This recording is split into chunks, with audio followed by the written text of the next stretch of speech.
Hello and welcome to this new edition of the Foojay Podcast. March brings us version 20 of Java. Let's take a look inside. Welcome to the Foojay Podcast, all your news about OpenJDK. Since 2018, we get a new version of Java every 6 months. Some of those are long-term supported versions that can be used for many years, while others are only maintained for a short time. Version 20 is such a short-term supported version. So what new features does this version bring and why should we use it? And what can we expect from the next version 21 in September that will be a long-term supported version? Let's find out. Good morning. Hello. Welcome. My name's Simon Ritter. I'm the Deputy CTO at Azul.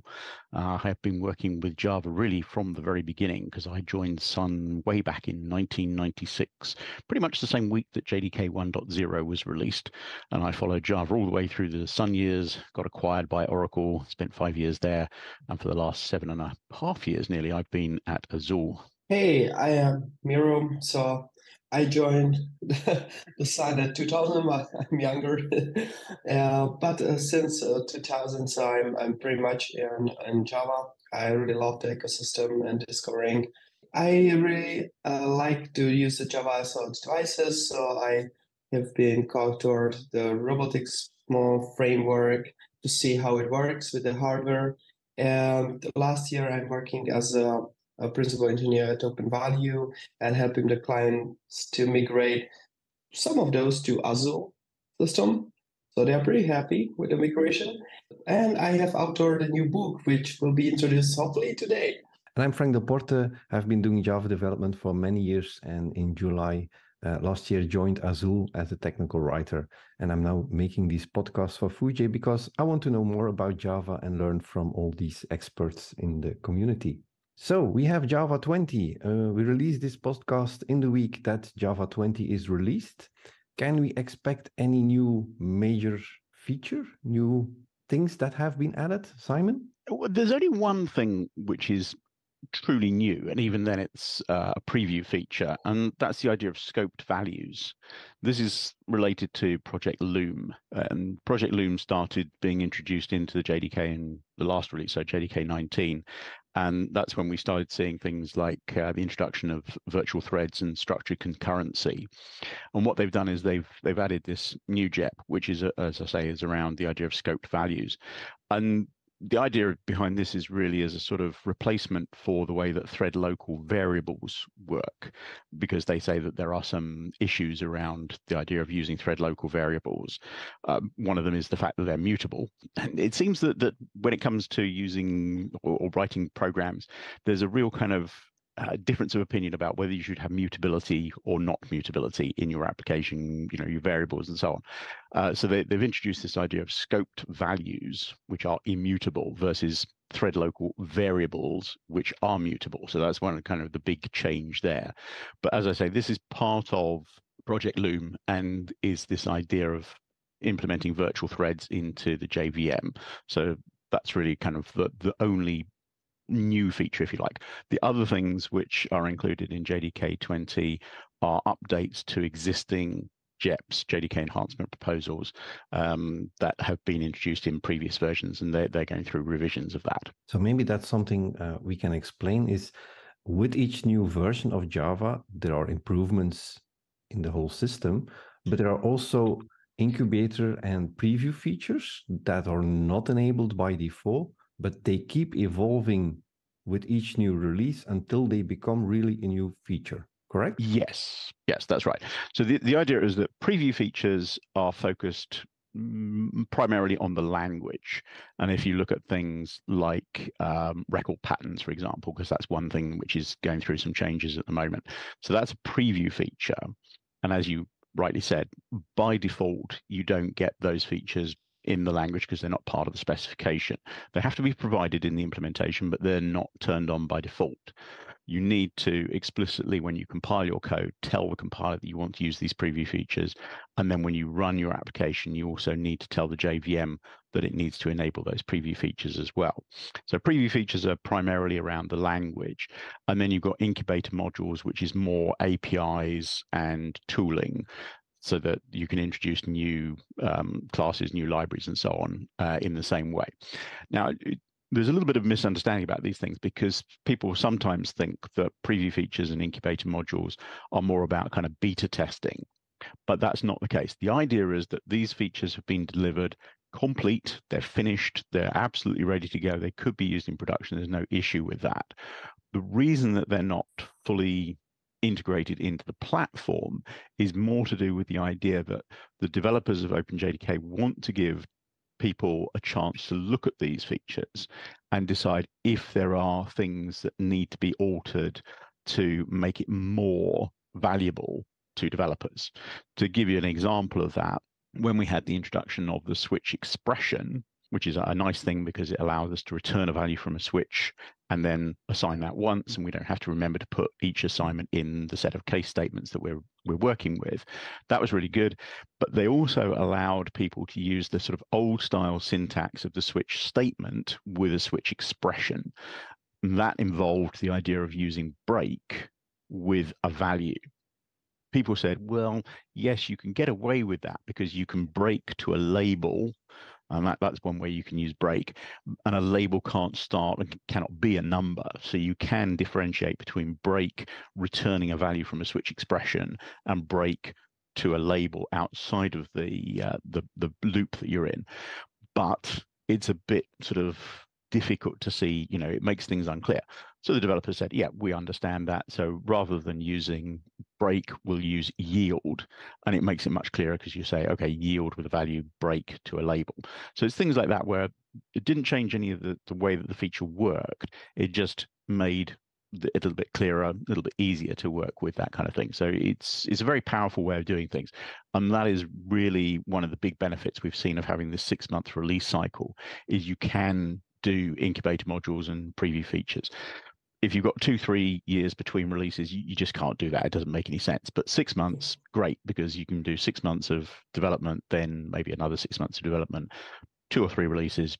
It's part of the specification. You mentioned scoped values is a new version in this 20, but there's also record patterns. We have foreign function, there's virtual thread improvements, there's structured concurrency, pattern matching. So there is a lot of evolution even there in this version 20, although it's not open yet. So we will probably see a lot of these in the next version 21 then being finished. Is that the idea? I think so. As you say, there are 7 JEPs in total in JDK 20. One of them, the idea of scope values, that's the new one. All the others are revisions to existing JEPs that have been introduced in earlier versions. And as you quite rightly point out, because JDK 21 is going to be a long-term support release, I would expect that several of the ones which are currently in preview or incubator will be then a formal part of JDK 21 so that people can use those in production without having to turn on preview features explicitly. So I think that's definitely going to be something we'll see. I'm kind of hopeful that the idea of virtual threads, Project Loom, will be part of JDK 21. It looks quite likely at the moment, but we'll have to wait and see. I can't guarantee that. I agree with Simon. I agree. The scope value, it's true. It's something new. And I may think they added there to avoid to use the thread local, as a thread local will allocate some memory. It's mutable. Then if you have a million virtual threads and use it thread local there, oh, come on. You can be kind of disappointed about what you get in the end. And actually, if you use the thread locals, it's allocate the memory. And that's the other problem. And the scope value are kind of, yes, they are immutable. I mean, they are. It's promoted as a feature, but it's kind of requirements. If you think that you will kind of like a child thread will extend, will get the access to this value, and then you have more child threads in the virtual threads world, you will be not really sure which kind of value you get if this would be mutable. Aside of it, the virtual threads are really kind of tiny wrappers. They behave like threads. Yeah, but they are just 3D wrapper, and the scope value has allocated just one value, one memory place. And that's the very big benefit. I hope that it will make it, the scope value, into the virtual thread, and virtual threads also. to the release 21, because it can really help a lot of scenarios. I mean, I can imagine if there's already put so many effort into developing all these things and putting them in OpenJDK, even if they are incubator or preview features, the goal is definitely to get them in a version soon, correct? yes, I mean, that's true. But as Simon said, there is this feedback from the community and from developers. It's kind of important. I also see the benefit of 6 month releases is amazing. Because without this, I think that wouldn't be possible to make any of those. Well, any feature of those. We know how it was in the sun, like 3 years. Okay, cool. We have it. No, come on, feedback. Okay, so we don't. Okay, next 3 years. For my personal thing, I mean, Java evolving so much right now. It's very worthwhile language to consider for the enterprise application as a number one language for the JVM, as it produced the less instruction. It's not on steroids like some other languages, like fixing the threads behind, and the only just these steroids come visible when you have less processors and less resources. I'm happy to see these improvements. I followed a few presentations about all these new features that are coming. I'm really impressed by how thoughtful they are, because ideas for future improvements are already part of these things. So it's not that the OpenJDK community jumps on a new feature and fastly implements it. No, there's really a very good process of thinking, why should we do it? If we in the future want to do this, will it have impact on the things that we are already doing? So yeah, I'm really impressed with how Java is evolving and this whole community behind it, and giving features as a preview and then getting the feedback. Indeed, that 6 months release cycle is very important there. Yes, I think that's absolutely true, because the kind of architects behind the OpenJDK, people like Brian Gertz, people like Mark Reinhold, and so on, they are taking a very considered approach to how to evolve the platform. As again, you rightly say, we're not just throwing features in because, well, another language has got that feature, so that's really cool, let's put that in Java. But then find that actually, 2 years, 3 years down the line, maybe that doesn't work quite so well. So they are looking very carefully at what the long-term futures are. And we're doing this through sort of various bigger projects. From the language perspective, we've got Project Amber, which is a collection of sort of smaller language features. So all of these things like record patterns, records themselves, the pattern matching features, all of those are coming through Project Amber. And then we've got Project Loom, which is the virtual thread side of things. We've got Project Panama, which is the native memory, native function integration as a replacement for JNI.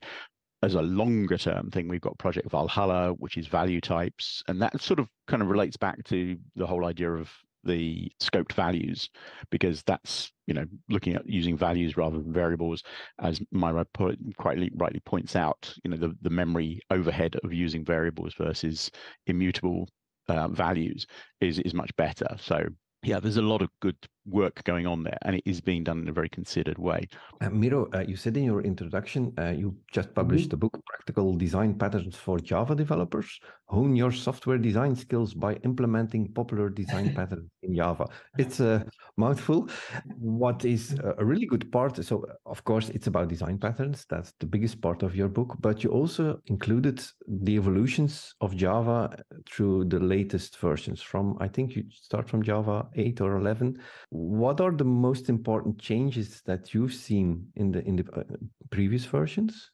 I've been thinking what I would love to have in a book about the design patterns, because I've been on the teams, driving the teams. They all wanted to implement the all-member design patterns in kind of clean code way, or just I would say produce the code which other will understand.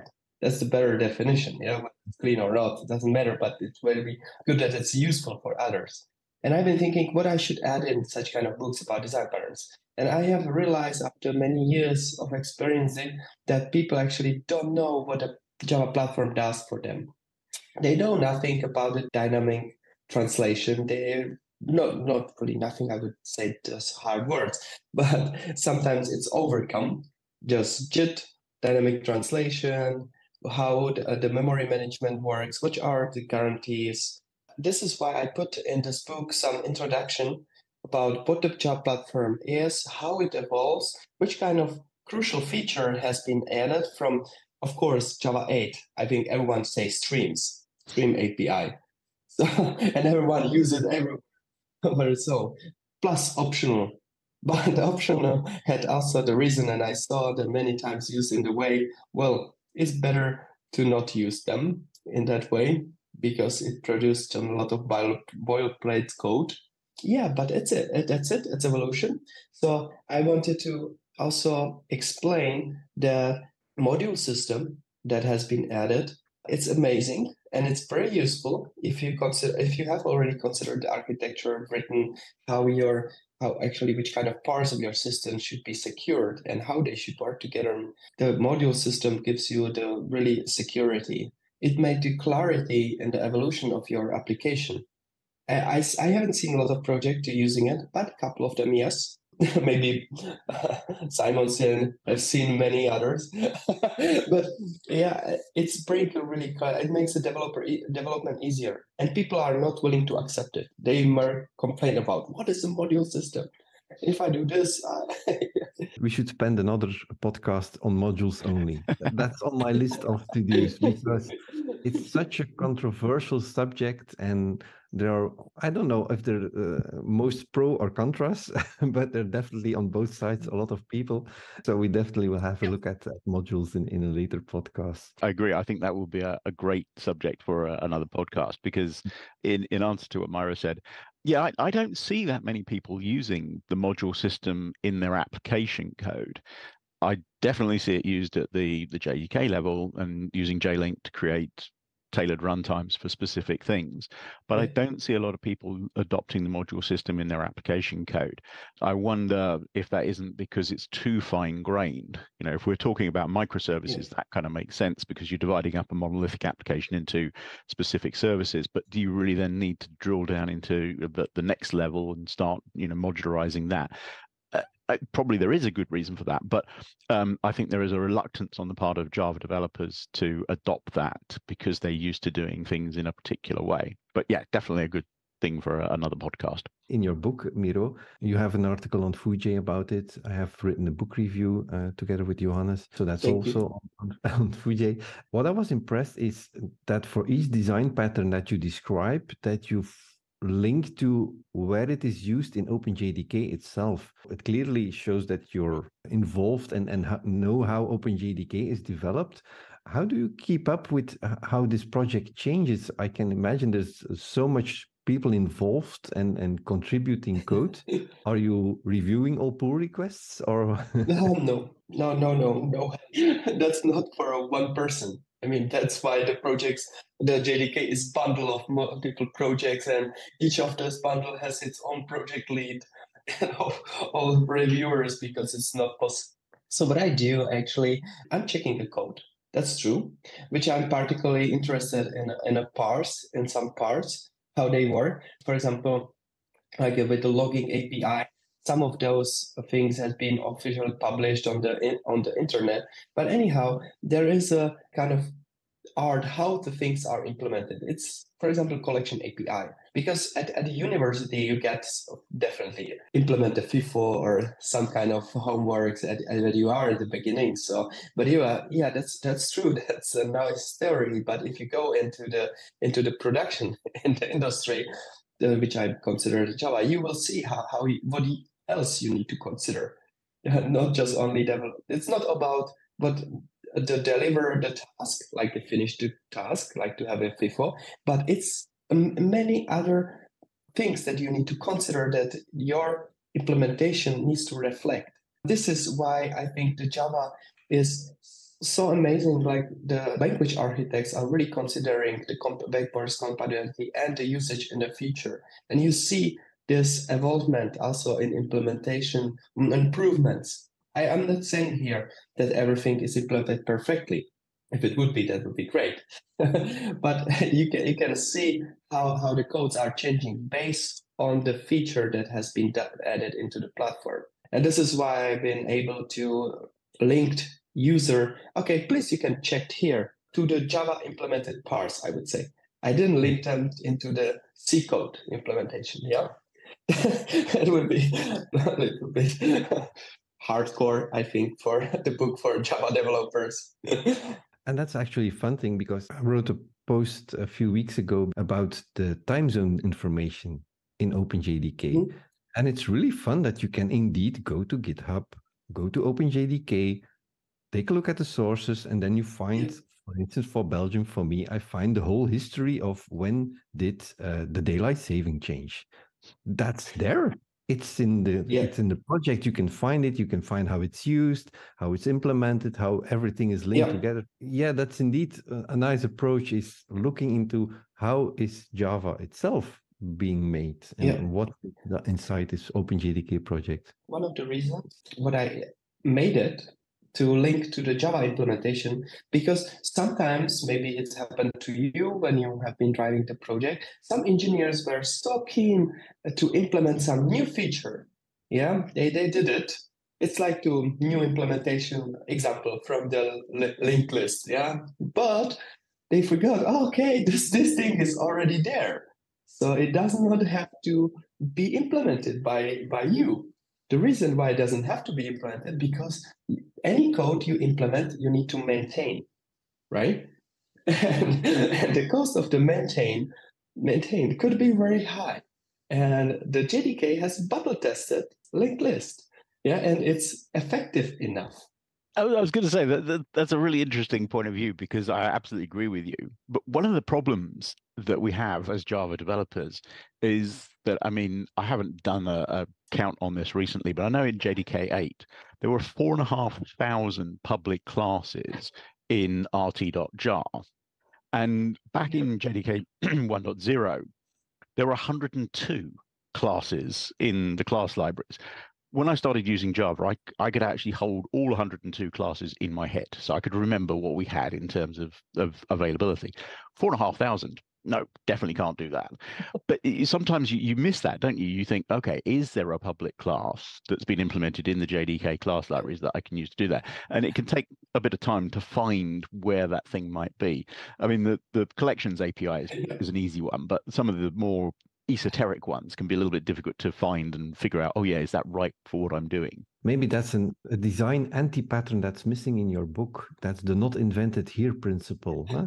I didn't make it, so it's not good. I need to make it myself. That's a classic anti-pattern. There is not mentioned anti-pattern, but I think it's a mention somewhere in the sentence, somewhere indirectly.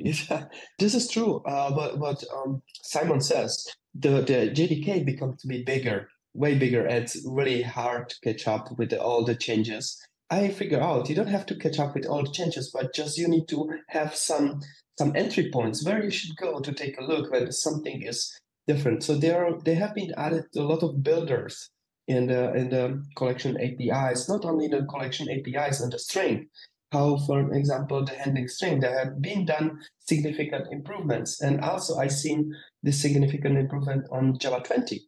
And there is other reason for that, but strings are very important to handle. And developers rather implement something what they have in head. Yeah, they do this. Maybe it works. It's also tested by JUnit, but the implementation on the JDK, it can be far more fastly optimized by JIT compiler. It's maintained, by the definition, it's coming through the package. So that means if something new comes, for example, string templates will make it into JDK, and you have already implemented a lot of code by yourself. So what are you gonna choose? I would choose the string templates, right? Instead of maintaining my implementation. I think this is one of those places where things like Foojay is very important, because that's a sort of centralized resource of information, and it's a great way of having a summary, especially when you're looking at what's changed between releases. Going to Foojay and having that ability to see, okay, what was the difference between JDK 17 and JDK 18 or 19, and get that summary is a really useful kind of resource. And then you've got articles that lead you into more detail about specific things and all that kind of stuff. So that's a great thing there. And Miro, if you don't have an article yet on Foojay about these new builder patterns, I know someone who can write that. Oh, you can do that. Yeah, okay. Wait a second. I published, right, when I was introducing the book. I wrote the builder patterns, the builder pattern there. The reason for that was that the patterns are like Lego. It's like a building the application, like a building a Lego. I recently have been playing with my son, like building the railway station and the trains. It's amazing, right? Mm-hmm. I recently saw some discussion about clean code and necessity of the clean code and design patterns, and that it ended up so I don't use any of those. I just write a code. Okay, so I don't give a shit. I write a code. So I do agree with kind of, so maybe the JIT compiler is and internal statistics are smart enough that can optimize in the way, but if you're initiating new objects and improperly use the casting and so on, it's no chance that JIT compiler does the work for you. Well, yeah, again, it's an interesting discussion. We probably have a podcast on this as well, which is the approach to how you program and how much do you have to think at the lower level whilst you're writing higher level code. How much should you be thinking, okay, if I do it this way, I'm going to produce less objects, therefore I'm producing less load on the garbage collector and the memory allocation system, versus I just want to write the code the way that makes most sense for the business logic that I'm trying to implement. Same thing with the JIT compiler. Do I try and write my code with the JIT compiler in mind? My personal opinion is you should never do that.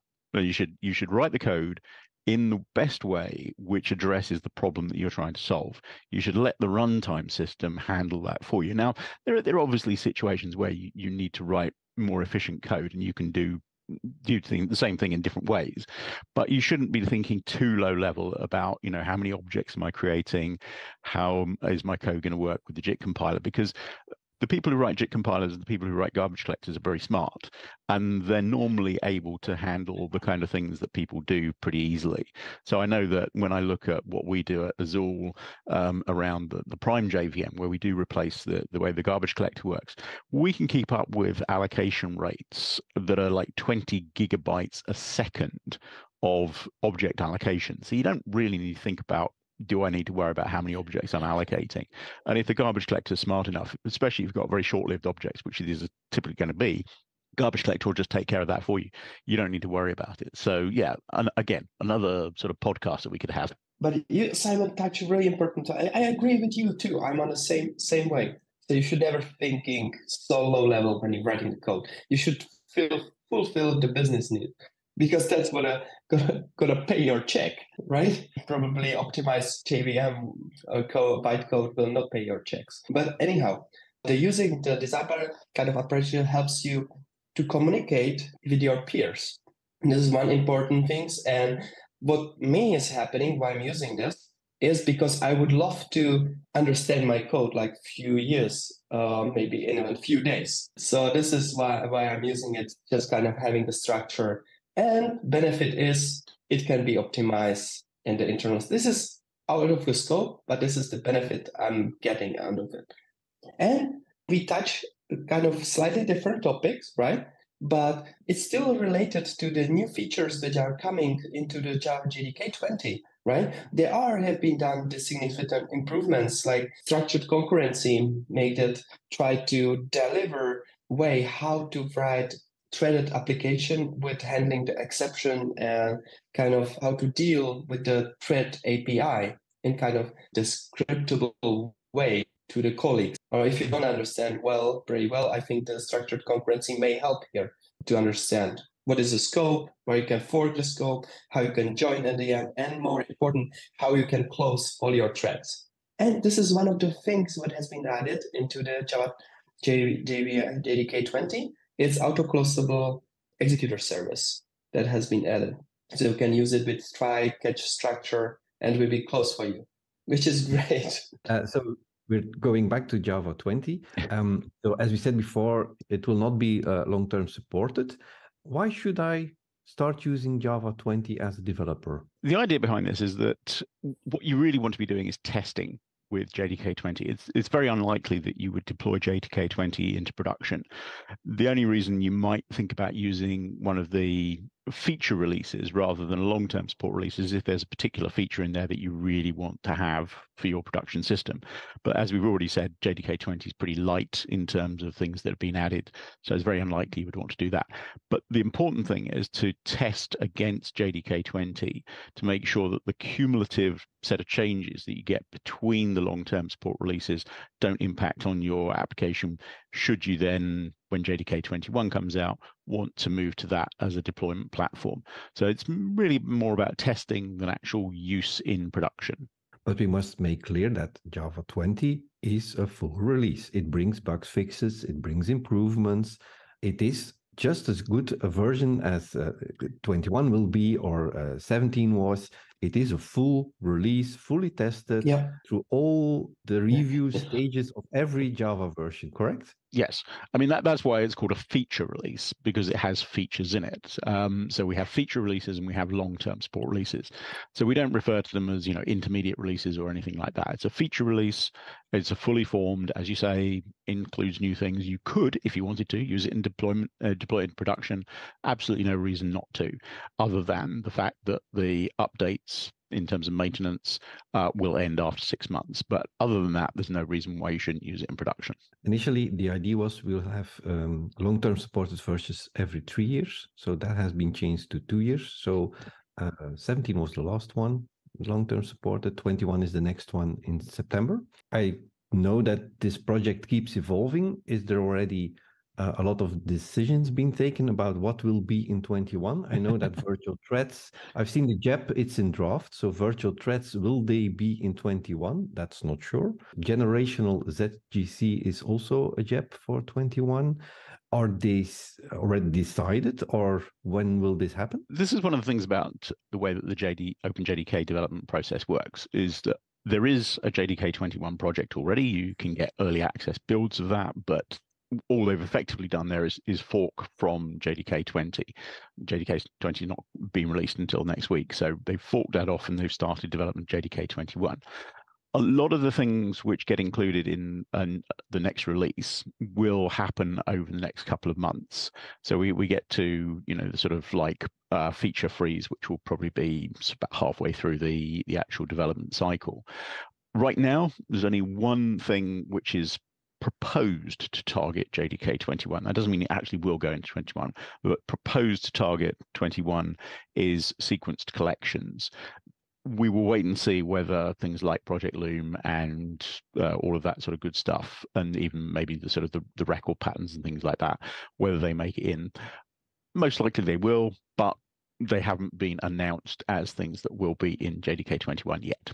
I've seen, like, for instance, also for Java 20, already in December 8th, there was the ramp down phase. Mm-hmm.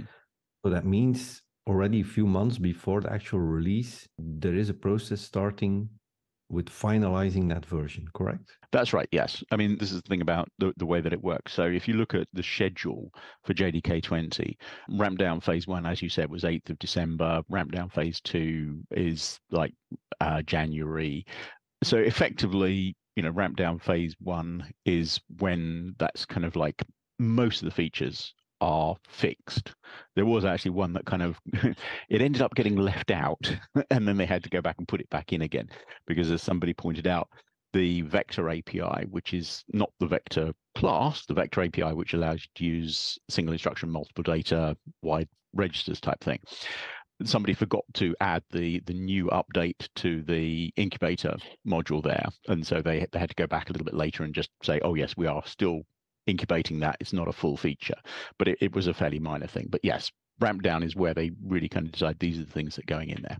Okay, we already talked about that there's not that much involvement with Java 20, but what is definitely something you want to tell about this new version 20? There are a couple of things in terms of updates to the existing JEPs, the features that are preview and incubator modules. First of those is around the record patterns, and there's a small change in there which is quite interesting, because what they've done is they've dropped the idea of named record patterns. What that did allow you to do was to have a record pattern that you could match against with instance of, and then you could provide a name, so you could reference the name of the record in the code that you wanted to use with that. Now you can use the elements of the record, that's no problem, but they also allowed you to have a name of the record. And I looked at that, and there were some kind of complexities that got involved in that, because if you look at the way that guarded patterns work, they use when as the way of guarding the pattern. So you say if something is an instance of something, when, and then you give a conditional to that. And the problem is that when is used as a contextual keyword, meaning that it only works as a keyword when it's in that particular place. But this really can get very confusing, because that means you can use when as a variable name. So you could use it as a name. So you end up with when. You could actually write that code. It's I've got this in a presentation I did, and the compiler, I was trying this on JDK 19, and the compiler just gets really confused when you start using when as a variable name with a guarded pattern and a record. It didn't know what to do. So they've taken that out to avoid the ambiguity and the problem of trying to resolve that with the compiler. The other thing that I noticed was that in terms of the foreign function, and specifically the foreign memory API, they've dropped the idea of a memory address. So they did have a distinction between a memory segment and a memory address, and now they're just using a memory segment. And I think that kind of makes things a little easier to work with. It's a little bit odd, because they say that a memory address is effectively a zero-length memory segment now. It's one of those things where they're sort of tidying things up and making sure that people have what they need in terms of the features. So I've been right now thinking about when. so and okay, maybe that makes sense to make a code review before this pushing such kind of code into the production. Anyhow, it's also a nice example. The reason why the 6 months releases are kind of required to get rid such kind of ideas, which can be really confusing. There is a proof that that makes sense to have a 6 months releases and fix some kind of issues that shouldn't make it into the long-term support. Yeah, anyhow, you mentioned, Simon, that the sequence collection are targeted to 21. I think this is also kind of useful, JEP, in terms of handling the collection framework. Initial point, the start point, the first point, the last point. It's already helped, because I saw many different implementations to fixing the current problems with the not problems. It's kind of challenge with the current collection framework. And this is also example how Java evolves and how people are smart and really carefully considering each changes to not break it, because not breaking anything with the old code, like to make it back compatible, it's very hard.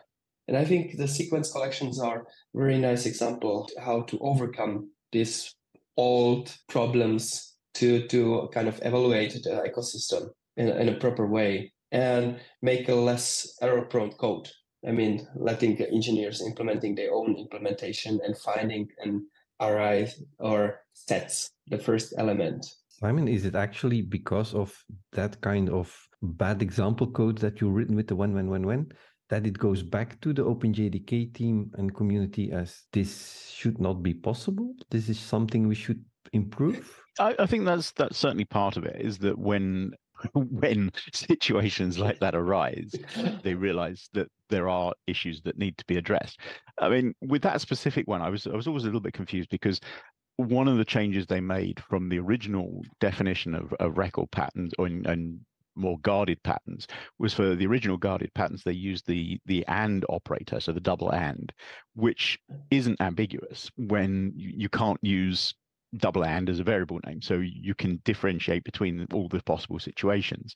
But they decided it was more readable to replace the double AND operator with when, and that then led them into this sort of like corner case where if you start using when as a variable name or as a pattern variable, and then you use a guarded pattern as well, it becomes more ambiguous and you can't quite figure it out. So there are a whole range of things that it's very difficult to evolve a language like this. So they have to be very careful and do it in this controlled way. So like I say, I really respect the work that all the OpenJDK engineers are doing in terms of this.